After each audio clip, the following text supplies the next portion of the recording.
Hei! Šis ir raidījums Atmošanās, kurā mēs runājam par jauniešiem un jauniem pieaugušajiem aktuālām tēmām. Nu ko, mēs esam runājuši par attiecībām ar Dievu, attiecībām ar draugiem, tehnoloģijām, naudu. Es domāju, ka ir pienācis laiks parunāt par attiecībām, kur divi cilvēki saskatās, iepatīkās, iemīlās, sadarinās, apprecās un tad ilgi un laimīgi kopā. Ko mēs sāksim jaunu ciklu sarunās par attiecībām. Ar mani kopā šodien ir mūsu superīgais jauniešu mācītājs Dāvids Gleške ar savu aburošo, jauko, mīļo sieviņu Esteri. Tieši tā. Šis raidījums būs veltīts tēmai, vai esmu gatavs attiecībām. Ceru, ka jūs man varēsiet palīdzēt saprast to, vai tiešām esmu gatavs. Vai esmu gatavs. Jā, varbūt sarunas laikā kāds no jums rodas viedoklis, tad droši rakstiet komentāros vai arī ar laikiem. Atzīmējiet, jums patīk šis raidījums. Dāvid, klausies, ķersimies klāt. Kad būtu īstais laiks sākt domāt par attiecībām? Jā, kad būtu īstais laiks? Laikam jau, ka mēs sākam domāt, ja mēs skatāmies šo raidījumu, bet varbūt pirms mēs runājam par to visu, es gribētu pagriezt to sarunu nedaudz citādāk gultnē.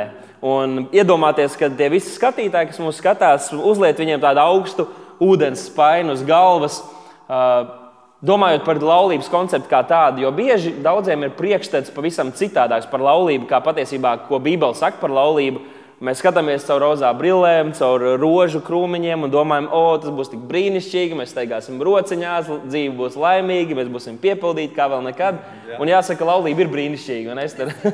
Laulība ir brīnišķīga, bet Bībeles koncepts ir pavisam citādāks. Laulība ir kalpošana, tas ir, kad mēs sakām, Dievs, es pieņemu šo tavu aicinājumu, doties laulībā, kļūt par vienu ar šo vienu cilvēku un nodot savu dzīvi viņam.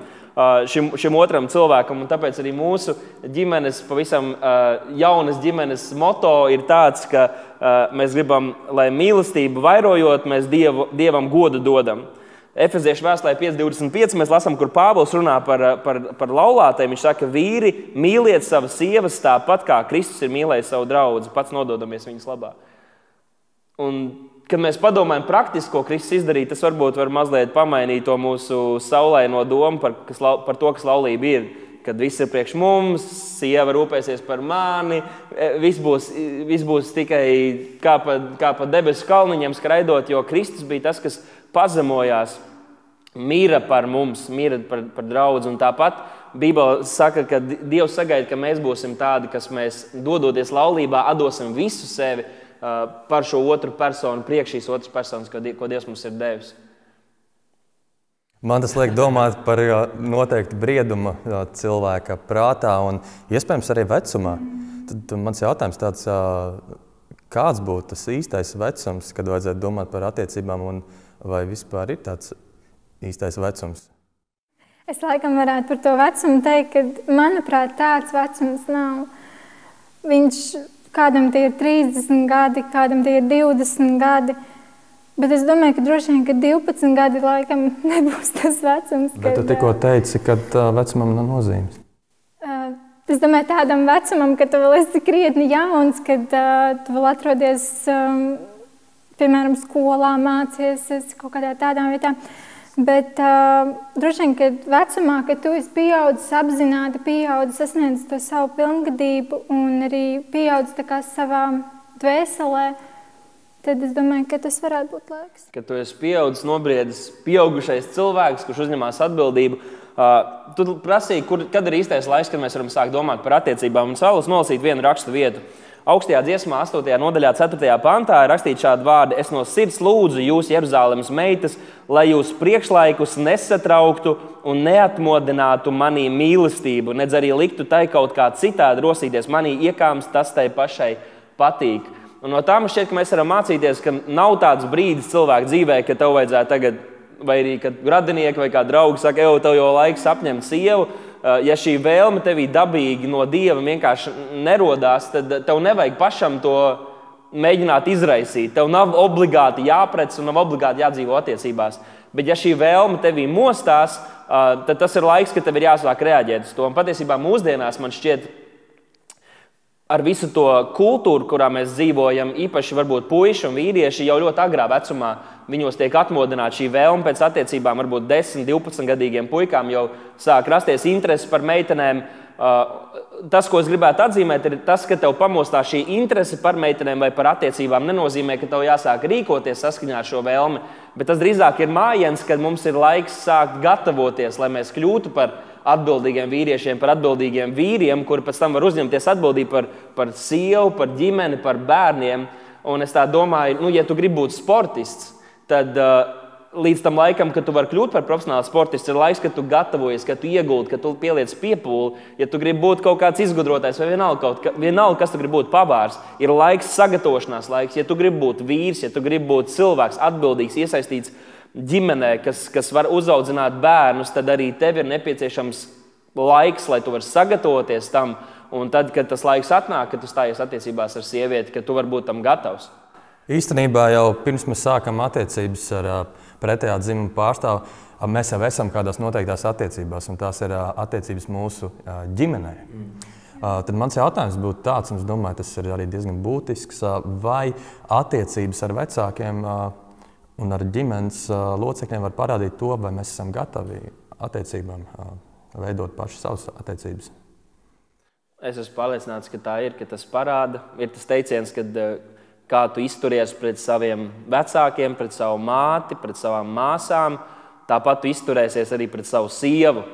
Un varbūt kādi puiši pat tagad var skatīties un domāt, nevar būt tā meitene, taču ir ideāli, bet man māsa man kaitina visu laiku un tam līdzīgi. Bet viņi ir ideāli tamdēļ, ka tu viņu satiec uz 2 stundām, varbūt reizi dienā. Bet ja tu ar viņu ilgstoši dzīvos, jebkurš cilvēks, neviens nav pilnīgs. Un tāpēc tas, kā tu izturies pret savu māsu, pret savu māti, tas tāpat pēc tam būs arī tavā laulībā. Un tāpēc varbūt ir svarīgi mums pastīties uz citiem cilvēkiem, ar kuriem mēs varbūt grasamies draudzēties, kādas ir viņu attiecības. Jo tas ir tās attiecības, kādas tu redzi, kāds iespējams būs starp jums abiem. Un varbūt no otras puses tieši mēs varam piestrādāt. Tu saproti, pagaidi, es gribu gatavoties laulībai, es gribu gatavoties attiecībām ar sievieti vai attiecīgi sievieti ar vīrieti. Tad tu tā pagaidi, man pirms tam jāsakārto varbūt attiecības savā ģimenē, lai es varētu sagatavoties un būt atbilstoši pēc tam tajās jaunajās attiecībās, kuras Dievs man dos. Es tikai varētu piekrist Dāvida atbildēji. Un vēl varbūt īpaši piebilst par meitenēm, ka tas ir ļoti svarīgi, kādas attiecības ir mums ar mūsu tētiem. Un daudz pieminēja, ka puišu gadījumā tas ir tā, kā tu attiecies pret savu mammu vai māsām, tā tu attieksies pret savu sievu. Es domāju, ka meiteņu gadījumā gluži nav tā, kā tu attiecies pret savu tēti, tā tu attieksies pret savu vīru, bet tik tuvas attiecības, kādas tu vari izveidot ar savu tēti un arī izveidot kā meitas un tēva attiecības. Līdzīgi tas tomēr arī darbojas ģimenē, kad tu apprecēs ar vīru. Un, manuprāt, tās attiecības ļoti ietekmē. Es laikam no savas pieredzes varu pateikt, ka man tiešām bija ļoti labas un tuvas attiecības ar mani tēti, un es esmu ārkārtīgi priecīga, ka viņš bija tas, kas bija ļoti iesaistīts arī tālāk mūsu tajās attiecībās, kā mēs veidojām. Bet tagad es to ļoti labi redzu, ka cik veiksmīgas tās attiecības ir ar tēti, tas tiešām ietekmē attiecības ar vīru. Es gribētu pieķerties vienam citam aspektam. Neatkarīgi no tā, vai tu esi gatavs jau attiecībām vai neesi gatavs, bet tas jautājums ir, kā pareizi izmantot to laiku, kamēr tu esi viens? Manuprāt, tas laiks, kamēr es biju viena neprecējusies, ir salīdzinoši ļoti īss. Man bija 19 gadi, kad mēs uzsākām attiecības un liekas, tik daudz jau dzīvē ir paveikts un izdarīts, bet, ja tā paskatās uz to, kas vēl ir jāizdara, tas tiešām ir ļoti īsts laika posms, kad es esmu viena. Un es domāju, ka tas ir tas laiks, kurā mums ir ļoti daudz jāieguldās sevī, savā izaugsmē.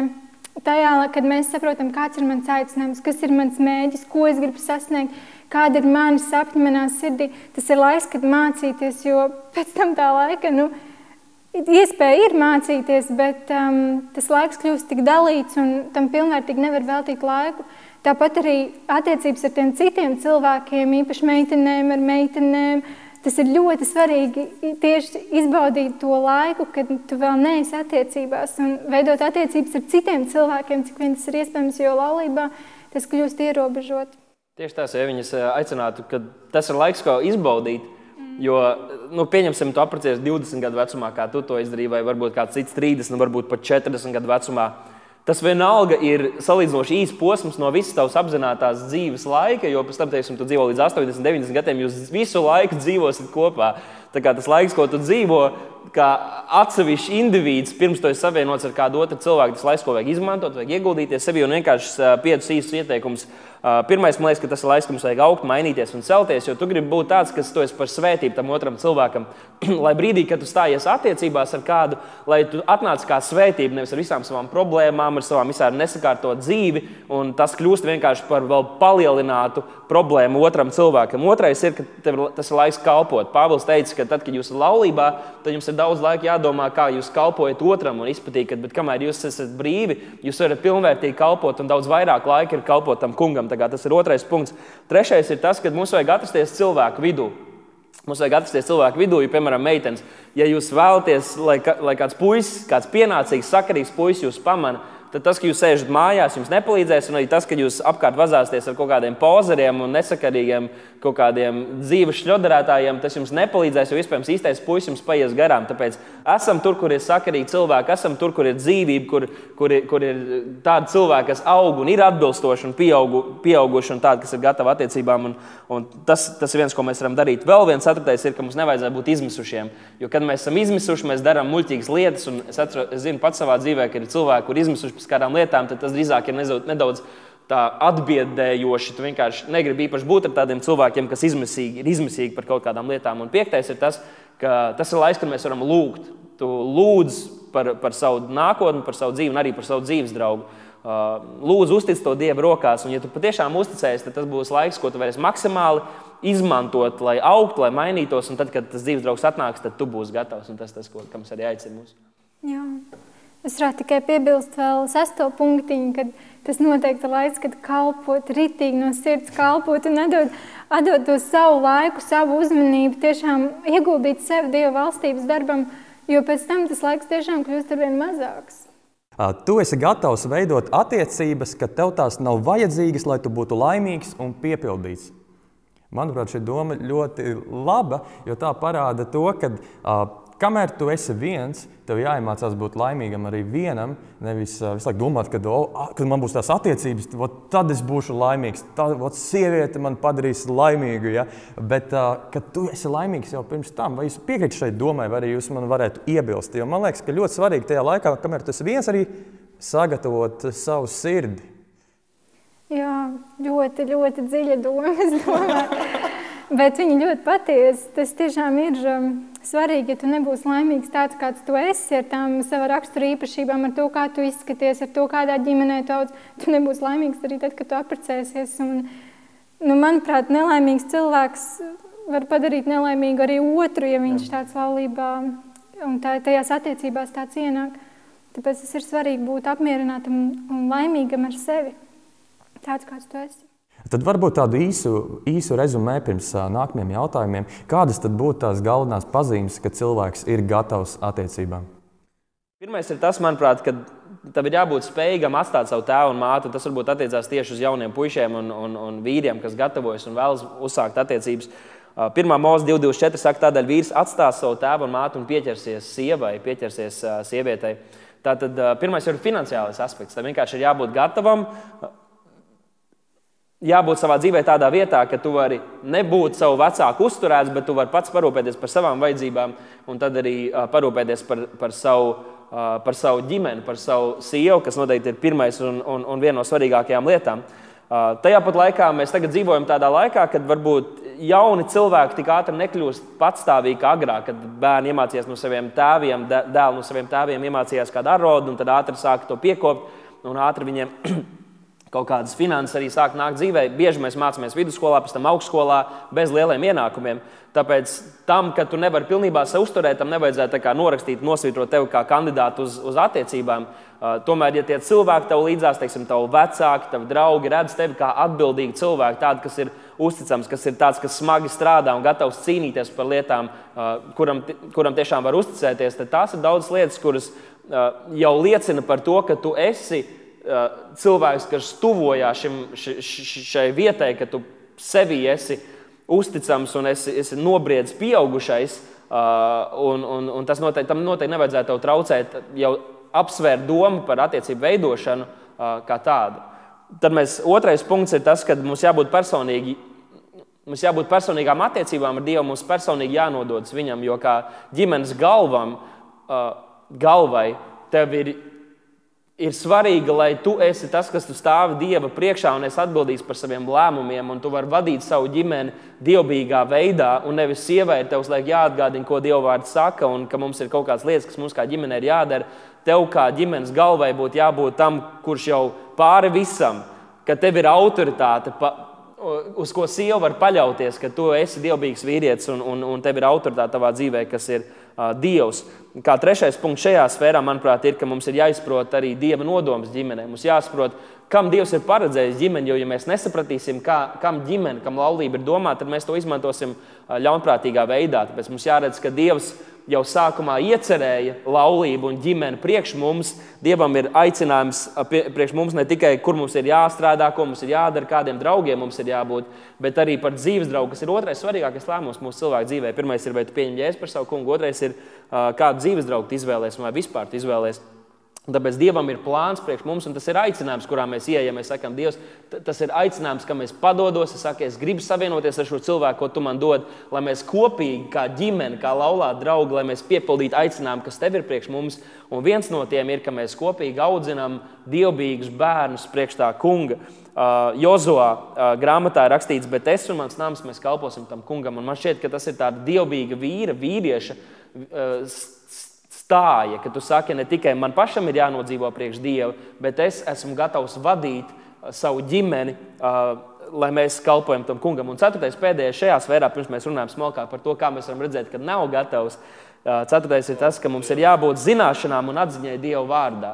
Mums jābūt zināšanai un atziņām Dieva vārdā. Tamdēļ, ka šī vīra autoritāte ģimenē, tā ir autoritatīva loma, ko Dievs mums dod pozīciju. Un tāpēc, ja tu gribi vadīt, ja tu gribi būt tāds, kas tu vadi cilvēkus, piemēram, ja tu vēlies ar aizsietām acīm staigāt pa mīnu lauku, tu to vari darīt. Vienalga, kas arī ar tevi notiks. Bet, ja tu gribi ņemt kādu vīra meitu un vadīt tur pat pakļaut tādam riskam, tad to tu labāk nedari. Tas būs apdraudējums tev pašu dzīvībai un arī šai sievietei.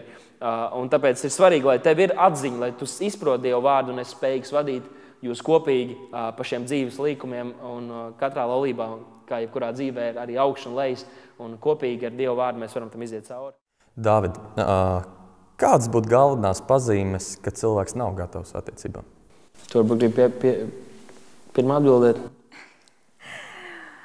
Es domāju, ka tev noteikti būs izceļošāka atbilde, bet tas, ko es laikam no savas puses varētu teikt, ka pirmais, vai esi vai neesi gatavs attiecībām, ir jautājums arī, kā tu pats redzi sevi. Un vairāk tas laikam būtu par to, vai tu jūti, ka tu ļoti gribi dzīties pēc tām attiecībām, ka tu izjūti, ka tev šausmīgi kādu vajag. Manuprāt, tas jau pirmais ir sarkanais punkts, ka tu neesi gatavs attiecībām, jo tev vajag atrast, vispirms, ja tu esi kristietis, tev vajag atrast mieru Dievā, tev vajag atrast tās attiecības ar Dievu un ieraudzīt tajā, ka tu esi pilnvērtīgs un patiesībā tikpat labi tev nevajag to otru pusīti, bet jā, ja Dievam priekš tevis ir sagatavots, tad tas atnāks arī īstajā laikā. Un vēl viena tāda lieta, laikam, par ko, ja tu neesi gatavs, ja tu nemāki valdīt pār to, kas tev ir, par tiem resursiem, es domāju, arī par tām finansēm, par tām attiecībām jau kādas tev ir izveidojušās. Ja tu redzi, ka tu nemāki to veidot, ja tu nemāki pārvaldīt tos Dievu dotos resursus, kas tev ir, manuprāt, būtu svarīgi, ka tu to iemācies darīt, lai varētu savu dzīvi saistīt ar kādu un veidot attiecības, kas ir jau citā līmenī. Jā, pirms es arī atbildu šo jautājumu, es gribētu uzsvērt, ka tas, ja tu neatbilsti kādiem no šiem punktiem vai kaut ko, vai kādā no šīm sfērām, tā nav tava spēcīgā sfēra, tas nenozīmē, ka tas otrs cilvēks vai tu kādam cilvēkam neesi īstais.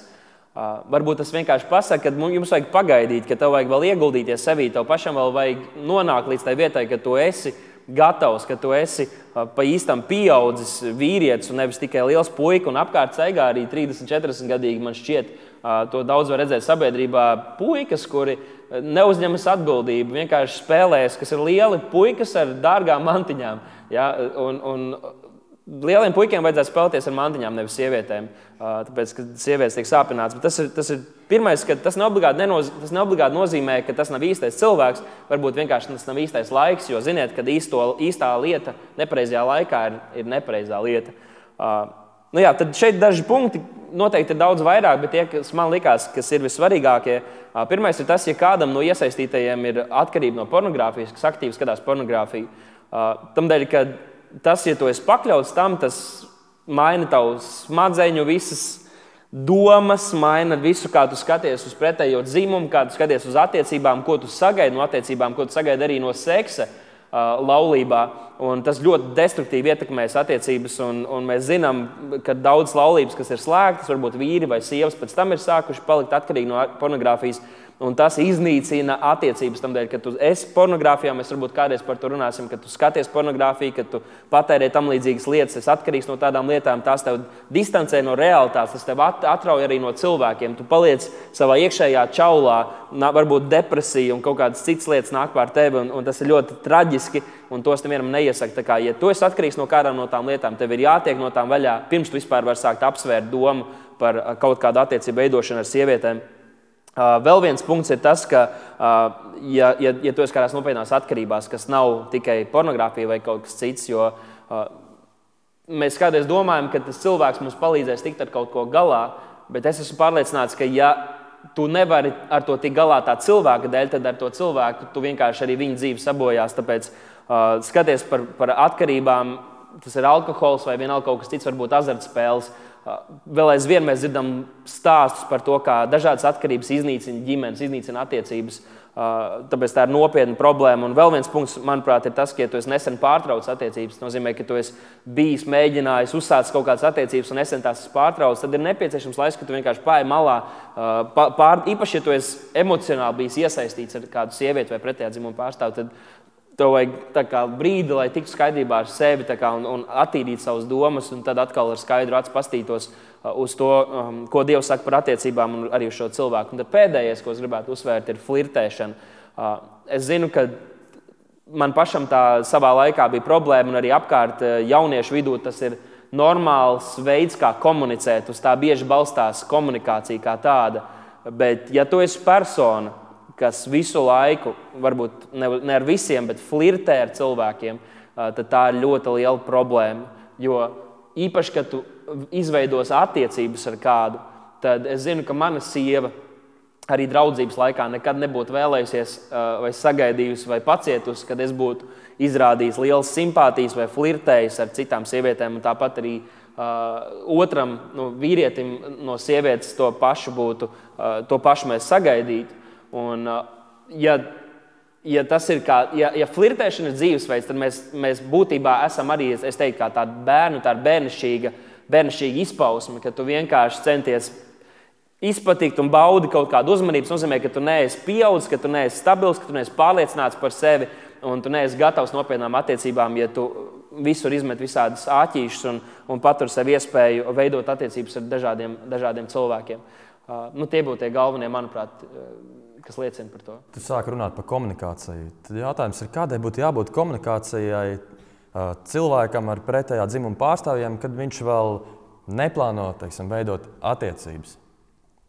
Kādai te būtu jābūt, jo tikko tu runāji par to flirtēšanu? Cilvēks, kurš ir brīvs, viņš jau ar jebkuru var runāt, kā viņš bezmaz vai grib, un iespējams ar saviem vārdiem viņš, puisis kādai meitenei var dot lielas cerības, bet īstenībā viņš nemaz nebija neko plānojis, vai meitene ar ļoti daudz smaidiņiem Facebookā, vai kur var atkal dot čalim cerības, kur viņa varbūt nebija nemaz kaut ko tādu domājis. Kāda varbūt tāda pamatprincipi vai pamatdomas, ko vajadzētu? Bībele māca, lai cik vien iespējams no paša puses, lai mēs turam mieru ar visiem cilvēkiem. Tāpat Bībele māca, kas vēlas draugus, tas lai ir draudzīgs. Tātad mums vajadzētu būt draudzīgiem ar cilvēkiem. Pretējais dzimums nav kaut kas spitālīgs, nav kaut kas, no kā mums vajadzētu izvairīties un vienmēr jāsēž pie cita galdiņa. Mums vajadzētu būt atvērtiem sabiedrībā un būt draudzīgiem ar visiem. Un tomēr, manuprāt, tas ir laiks, kad mums vajadzētu būt uzmanīgiem, īpaši mūsu kultūrā, mūsu laikā, būt uzmanīgiem, kādus mājienus mēs dodam pretējā dzimuma pārstāvjiem. Jo mēs varam būt draugi ar meitenēm. It kā tu vari būt draugs ar viņiem, bet ja tu dod visādus mājienus, vai flirtējot, vai kā citādi, tur laikojot visādas bildītes un tam līdzīgi, tad tas rada neveselīgu vidi attiecībām. Un tas ir kaut kas, ko mēs negribam radīt, un mēs negribam tādā dzīvot. Un tāpat arī meitenes puišiem arī bieži vienkārši esot jaukas vai izpalīdzot kaut ko tam līdzīgi var kaut kādus mājienus radīt. Un man liekas, ka ir svarīgi, varbūt īpaši mums kā kristiešiem, rūpēties par to, lai tā vide, lai tā atmosfēra, draudzības atmosfēra ir tīra un ir tāda, kurā Kristus varētu brīvi atrasties un būt mūsu vidū. Un, ja mēs par to domāsim, ja mēs par to uztrauksimies, tad es domāju, ka nav problēmas. Bet mums vajadzētu būt draudzīgiem, mums vajag būt draudzīgiem savā starpā. No tā jau mūs pazīst, ka mēs esam Jēzus mācekļi, ka būs mīlestība mūsu starpā. Tāpēc mīlēsim, bet ne tādā erotiskā veidā. Kā māsas un kā brāļus. Es domāju, tāda veselīga vide, kur arī tādas veselīgas attiecības var veidot, tas ir, kad mēs atrodamies tādā jauniešu pasākumā, starp jauniešiem, starp saviem vienaudžiem, ka mēs nemeklējam kaut kur divatā vai ne, un neuzturēties arī ilgi, kaut vai, ja mēs pat tur nav nekādas simpātijas un nekas mēs tur neesam domājuši uzsākt attiecības, bet tā ir, kad bieži vien atrodoties ar pretējā dzimuma pārstāvu kaut kur divatā un ilgstoši, tas var veicināt kaut ko tādu, un, manuprāt, vajadzētu izvairīties no tā, bet tieši, ka mēs esam jauniešu vidū kaut kur kompānijās. Jā, ko mums raidījuma laiks strauji tuvojas beigām, bet es vēl gribētu nobeigumā uzjautāt tādu interesantu jautājumu. Kāda ir attiecību cena? Jo jūs runājat par to, ka tu esi attiecībās, tad ir kaut kādas lietas, no kā nāks atteikties, kad tu saprati, ka tu vairs nevari flirtēt ar visām meitenēm vai ko? To es sapratu pirms es sāku attiecības ar Esteru. Tas ir ļoti labi.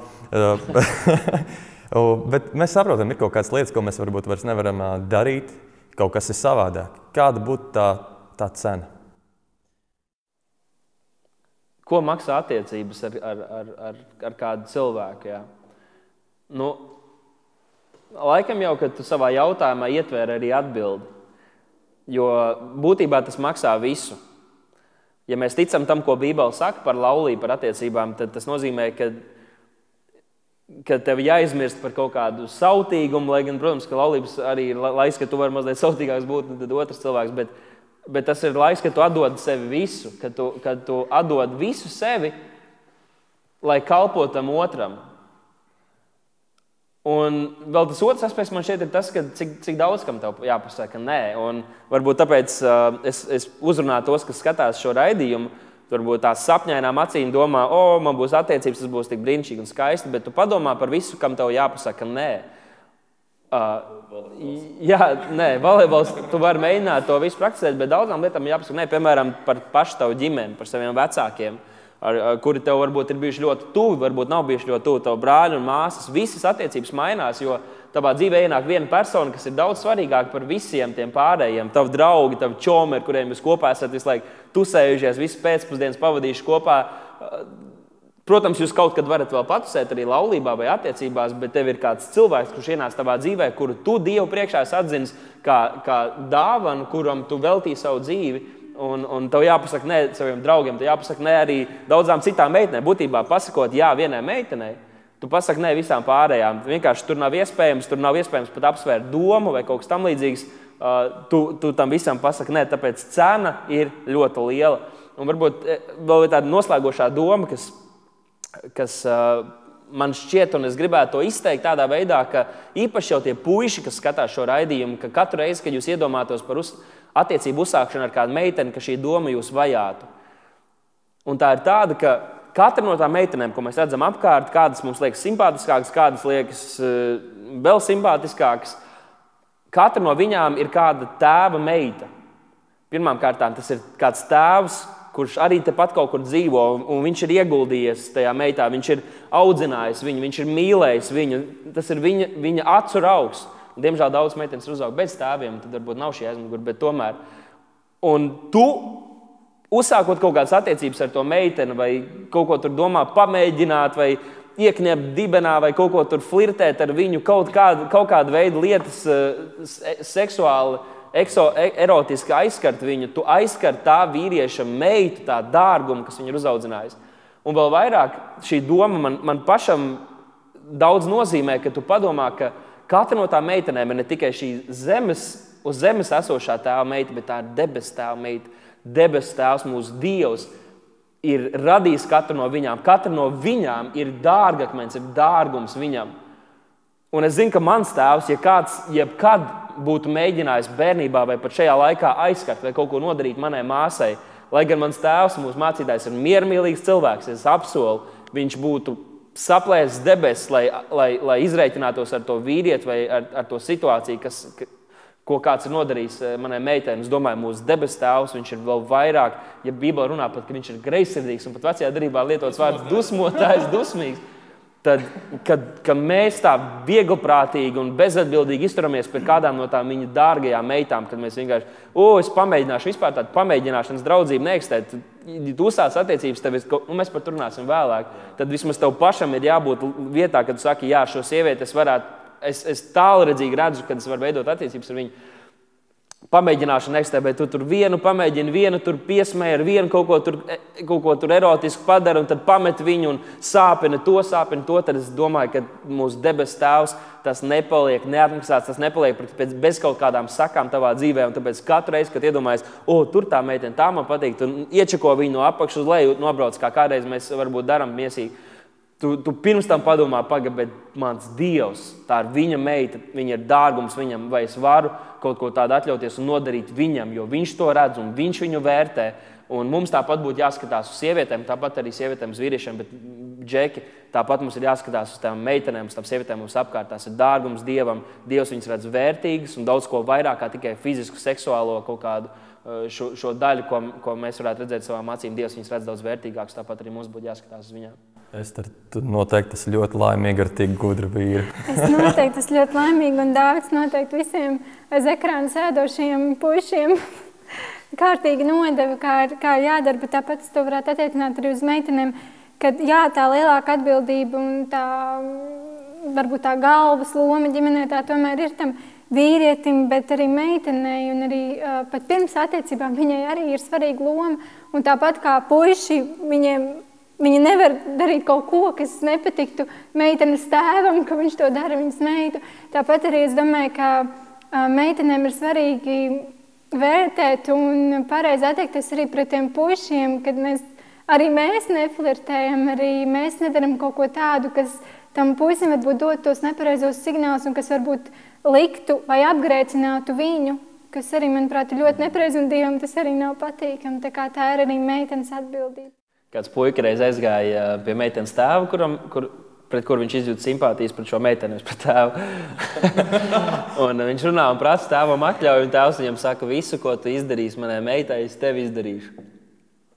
Tas arī ir labs veids, kā domāt. Tā kā tu viņai tur viņai to, tad padomā, meitenes tēvs atnāks pie tevs un izdarīs tev to pašu. Tikai par sliktām lietām arī labām lietām? Par visu, es domāju. Par mīļvārdiņiem mums kaut kā arī. Jā, tēvs arī var izdomāt kādu mīļvārdiņu tev. Tas ir laiks līdz laulībai. Jā, labi. Es teikšu jums lielu paldies. Es pats esmu izdarījis kādus noteiktus secinājumus, lai tie paliek pie manis. Ceru, ka tur aiz ekrāna arī to es izdarīju kādus secinājumus. Un šis bija pirmais raidījums mūsu raidījuma ciklā, kad mēs runājam par attiecībām no skatiena līdz laulībai.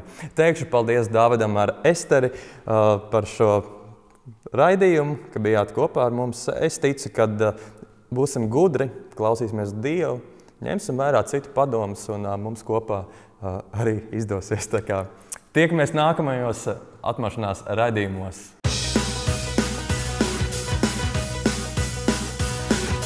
Apmošana!